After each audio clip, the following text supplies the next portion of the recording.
دیکھو گویا رمضان کے روزے رکھ رہے، یہ تو میری یاد میں نکلے ہوئے ہیں، تم کچھ کہتے تھے اور دیکھو میں نے تمہیں کہا تھا نا جو میں جانتا ہوں وہ تم۔ اللہ نے پھر حضرت آدم علیہ السلام کو تمام زمانے کے علوم عطا کیے، علم سکھا لیا، تو فرشتوں سے کہا تم بھی ان چیزوں کے نام بتاؤ، تو وہ بتا سکے نہیں۔ اللہ نے فرمایا اب اس طرح کرو، آدم کو سجدہ کرو، سب نے سجدہ کیا سوائے، وہ کہنے لگا یا اللہ صرف تجھے ہی کرنا ہے، کرنا بھی صرف اللہ کو چاہیے، پر رب کے آگے بھی جھکنا چاہیے، اور جس کے سامنے رب جھکائے نا وہاں بھی۔ اور یہ جو عاجزی ہے نا، یہ جو جھکنا ہے، یہ علم کے آگے ہے۔ ہماری مصیبت یہ ہے کہ ہم علم کے آگے بھی گردن جھکانے کو تیار نہیں ہوتے، وہاں بھی ہم خود عالم فاضل بن جاتے ہیں۔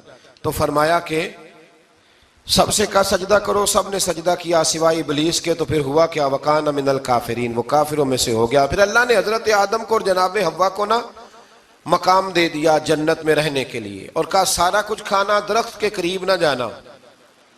ابھی آپ کسی سے کہہ دیں تھوڑا سا کہ پیچھے نہ دیکھنا، یعنی اگر میری سمجھ لیں ادب کی وجہ سے کوئی 1.5-2 منٹ یا 6 منٹ نہیں بھی نہ دیکھے گا تو سوچے گا ضرور کہ پتہ نہیں اب پیچھے کیا ہے، مصیبت کیا ہے۔ یعنی آپ کہہ کے دیکھ لیں کسی کو، پیچھے نہ دیکھنا، فطرت ہے نا انسان کی، وہ جستجو کرتا ہے، کہا اس درخت کے پاس نہ جانا۔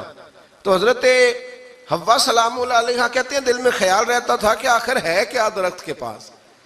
یہی انسان کا عقیدہ توحید ہے کہ جہاں سے رب منع کر دے وہاں وہ منع ہو جائے، اور یہ ان کی خطا نہیں تھی، یہ اللہ کی حکمت تھی، چونکہ رب نے تو پہلے کہہ دیا تھا بنایا ہی زمین کے لیے، تو یہ تو سارا کچھ ہونا تھا تو زمین پہ آنا تھا نا۔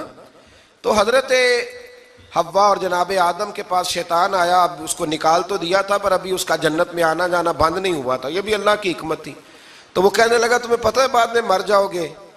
تو حضرت حوا کہنے لگی کیا موت بھی آئے گی؟ کہاں، اس کی تکلیف بھی بڑی ہوگی، تو پھر بچیں گے کیسے؟ تو کہنے لگے پھل کھا لو اس درخت کا، تو بچنے کے لیے پھل کھایا تھا۔ جس طرح لوگ آج بہت سارے کام بچنے کے لیے کرتے ہیں پر بچ سکتے، بچنے کے لیے پھل کھایا، تو اللہ نے فرمایا زمین پہ چلے جاؤ۔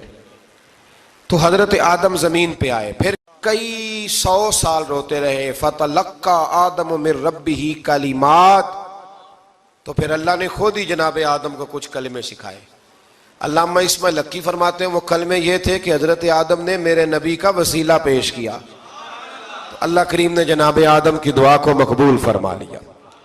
پھر آگے بنی اسرائیل کا ذکر آ جاتا ہے۔ اللہ تعالیٰ نے بنی اسرائیل، آج آپ اسی قوم کو یہودی کہتے ہیں، ان کو اللہ نے اس زمانے میں فضیلت عطا کی تھی بہت زیادہ۔ تو عرب کے اندر جب نبی پاک علیہ السلام نے اعلان نبوت کیا تو کچھ لوگوں نے یہ کہہ دیا کہ اگر یہ یہودی کلمہ پڑھ لیں گے تو ہم بھی پڑھ لیں گے، تو پھر اللہ نے انہیں یاد کرایا کہ تم اصل میں کیا ہو، تمہیں کلمہ پڑھنا چاہیے۔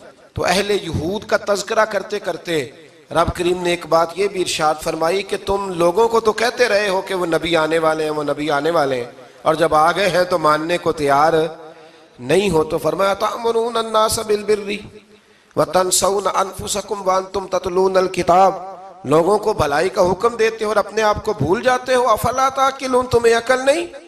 پھر اللہ نے انہیں یہ بھی یاد کرایا کہ یاد کرو وہ زمانہ کہ جب فرعون نے خواب دیکھ لیا تھا کہ کوئی بچہ اس کی سلطنت کو تباہ کرے گا، تو پھر اس نے تمہارے بچوں کو ذبح کرانا شروع کیا اور تمہاری بیٹیوں کو چھوڑتا تھا۔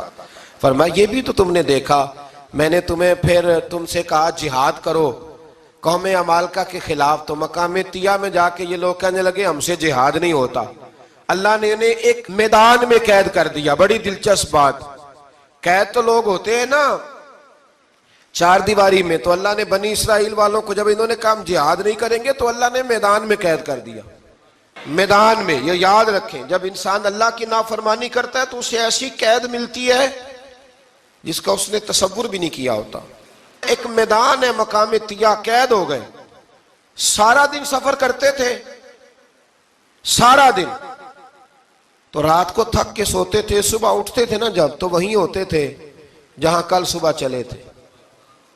تو رب جب کسی کو قیدی بناتا ہے تو اسے زنجیروں کی، سلاخوں کی ضرورت، دعا فرمائے اللہ تبارک و تعالی غموں سے نجات عطا فرمائے، یہ دعا فرمائے۔ ایسی قید دیتا ہے کہ جس سے پھر چھٹکارا ہو سکتا تو بنی اسرائیل کا بہت زیادہ تذکرہ اس پارے میں اللہ تبارک و تعالیٰ نے پھر بیان کیا، اور پھر کہا کہ انہیں جو حکم دیا جاتا تھا یہ اس کی سرتاب